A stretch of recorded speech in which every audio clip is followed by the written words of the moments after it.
नमस्कार, मैं अनु त्रिपाठी।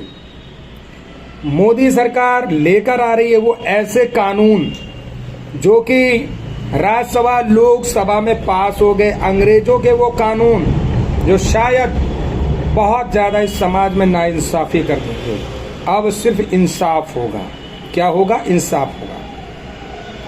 आज आपको बता दें, देखा 2-3 दिन पहले गृह मंत्री अमित शाह जी ने ये बिल पेश किए थे।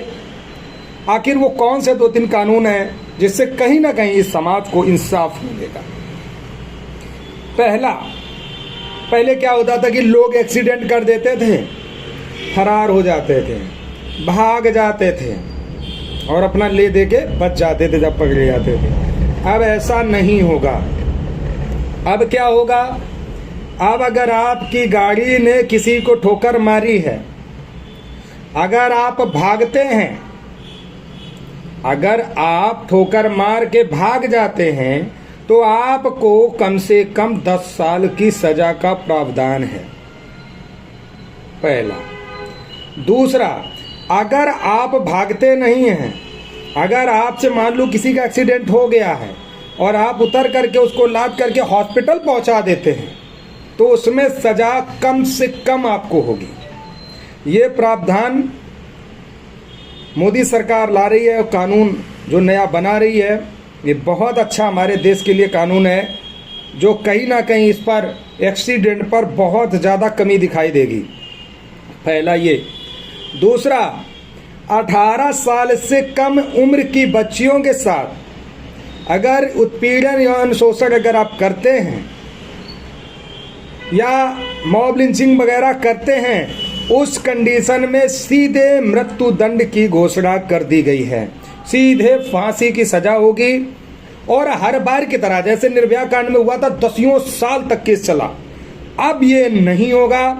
पुलिस को मात्र वक्त जो दिया जाएगा वो विगत 2 महीने के अंदर अंदर का दिया जाएगा। उसी बीच में उसे सारी प्रक्रिया पूरी करनी होगी। 2 महीने के अंतराल में ही सब कुछ उन्हें क्लियर करना होगा। शुरुआत में यहाँ तक भी बताया जा रहा है कि अगर मान लो कि आपके ऊपर कोई रेप उत्पीड़न का केस लगा है तो आपको हो सकता है कि तुरंत गिरफ्तारी ना करके आपसे मिला जाएगा, मिल करके आपको 2-4 दिन का समय दिया जाएगा, तो आप पुलिस के आसपास ही रहेंगे। अगर आप भागते हैं तो इसका और बड़ा केस बनेगा, आप रहेंगे।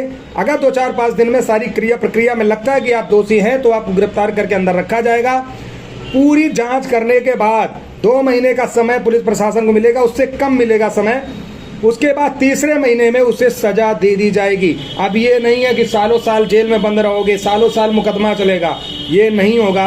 ये बहुत बड़ा अहम फैसला है। हमारे उस समाज में बच्चियों के साथ जो ज्यादती की जाती है, कहीं ना कहीं इससे बहुत बड़ा बदलाव देखने को मिलेगा।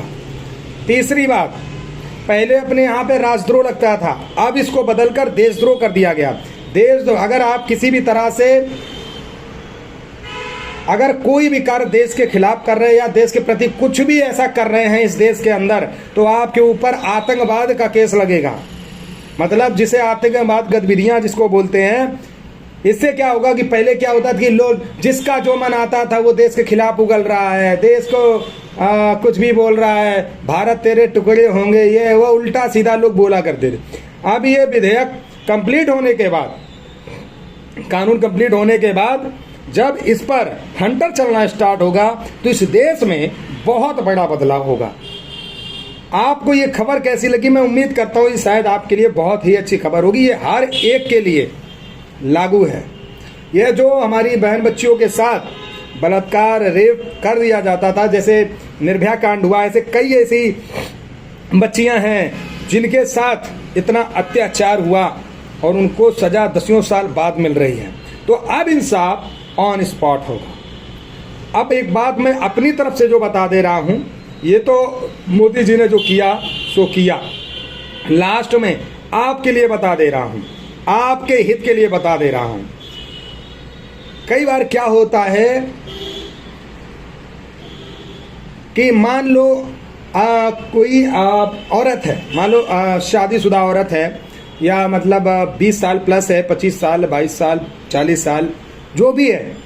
अगर आप मान लो कहीं भी किसी भी तरह से, मान लो किसी तरीके से अगर अवैध तरीके से कोई संबंध बनाते हैं, अगर आप देखिए फर्स्ट टाइम बनाते हैं और अगर आपके पास कोई साक्ष्य पेश करने वाले नहीं है तो वो महिला आपको फंसा सकती है। लेकिन अगर आपके संबंध 2-4 बार आप लोग मिल चुके हैं, मुलाकात कर चुके, प्राइवेट तौर पे बैठ चुके हैं, उसके बाद अगर वो महिला आपको फंसाने की साजिश करेगी तो आप नहीं फंसेंगे, क्योंकि यहाँ पर एक ऐसा क्या नाम, मोदी जी ने शायद आपने देखा होगा कि 2014 के समय बहुत सारे चेंजेस किए थे कि कई बार क्या होता था, कई महिलाएं अक्सर देखते थे कि कोई ब्लाउज फाड़ता था, कि कुछ करता था, थाने पहुंच जाते थे, लोगों को फंसा देते थे।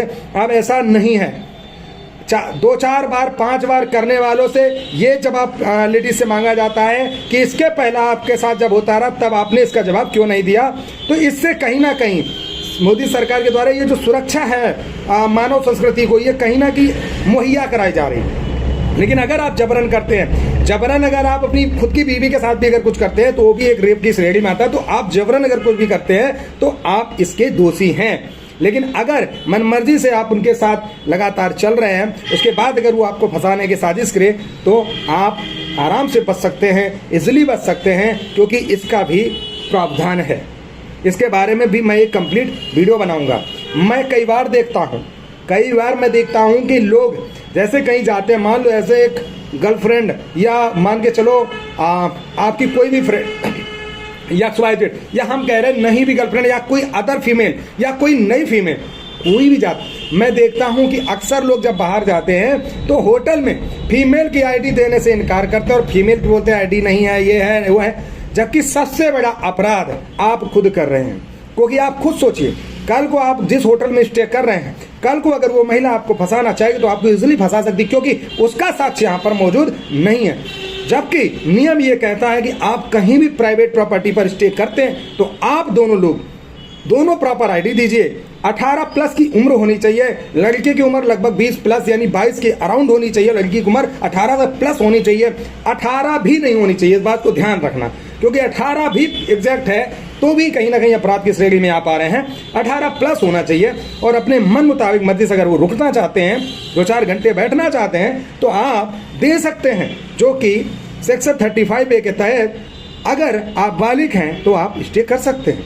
लेकिन यहाँ पे वो आपका फायदा ये होगा कि जब आप आईडी दें तो उस महिला के सिग्नेचर जरूर कराएं और आप भी करें, क्योंकि इससे ये पता चलता है कि दोनों लोग सहमत होकर के अंदर गए थे। क्योंकि कल को अगर अंदर कोई घटना घटित हो जाती है तो आप इजिली बच सकते हैं। आप इस बात को समझ लीजिए, आप इजिली बच सकते, क्योंकि दोनों लोग अपनी सहमति से अंदर गए थे।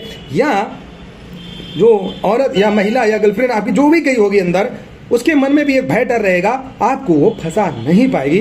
और अगर फंसाते भी हैं तो आपने जो दोनों आईडी और दोनों साइन किए हुए हैं, इनको लेकर आप साक्ष्य कोर्ट में अगर पेश करेंगे तो आप आराम से बच सकते हैं। क्योंकि अगर सहमति के साथ अगर आप कोई भी संबंध बना रहे हैं तो इसमें आपको कोई भी दंड नहीं मिलेगा और ना ही आपके ऊपर कोई आरोप लगाया जाएगा। लेकिन अगर आप असहमति से अगर किसी के साथ जबरन करते हैं या आईडी नहीं देते हैं तो इस कंडीशन में आप अपराधी घोषित हो जाएंगे। आज का वीडियो कैसा लगा ये कमेंट करके जरूर बताना। ऐसे इंपॉर्टेंट वीडियो देखने के लिए हमें कमेंट करना, ताकि हम और भी कानूनों के बारे में आपको बता सकें। नमस्कार, जय हिंद।